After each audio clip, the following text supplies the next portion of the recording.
time to ride or die.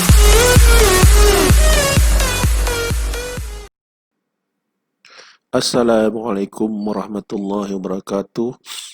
Pada kesempatan ini, cikgu ingin membicarakan berkenaan dengan tata bahasa imbuhan apitan me-kan dan juga imbuhan apitan me-i.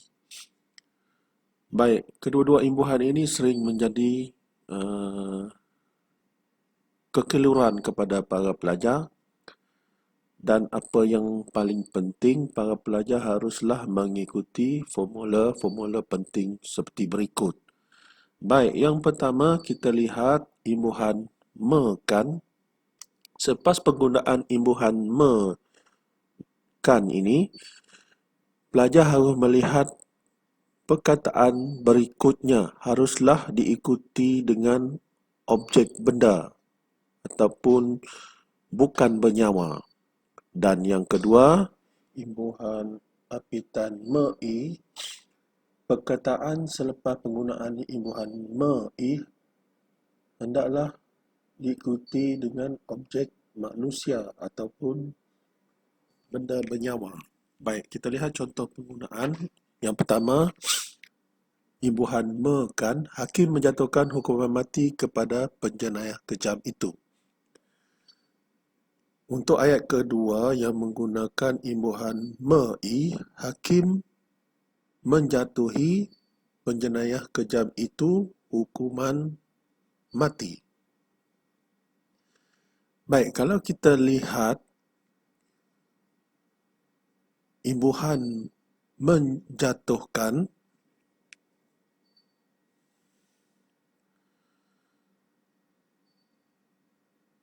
baik, kita lihat imbuhan menjatuhkan, dan selepas imbuhan menjatuhkan, perkataan berikutnya adalah hukuman mati. Baik, hukuman mati itu adalah objek benda. Benda yang bukan bernyawa. Baik, yang kedua kita lihat imbuhan menjatuhi. Baik, selepas perkataan menjatuhi, penjenayah merupakan objek manusia ataupun benda bernyawa.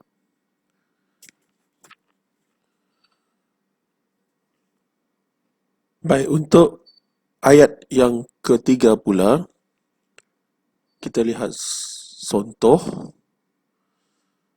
Cikgu Azami menghadiahkan sebuah buku rujukan kepada Salima.